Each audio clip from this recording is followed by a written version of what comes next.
السلام علیکم ناظرین، آپ دیکھ رہے ہیں پی سی ورلڈ نیوز۔ میں ہوں ردا سندھو۔ ڈپٹی کمشنر محمد علی نے فیصل آباد پریس کلب کا دورہ کیا۔ ہمارے نمائندہ خصوصی پاکستان غلام دستگیر کی تفصیلات کے مطابق ڈپٹی کمشنر محمد علی نے فیصل آباد پریس کلب کا دورہ کیا۔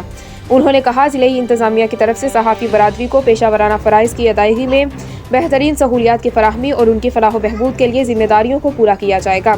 انہوں نے کہا کہ عوامی مسائل اور تعمیر و ترقی کی سرگرمیوں کو اجاگر کرنے کے سلسلے میں میڈیا کا کردار انتہائی اہمیت کا حامل ہے، جس کے تعاون اور نشاندہی سے انتظامی امور میں بہتری لانے اور محکمانہ سروسز کی اصلاح میں مدد ملتی ہے۔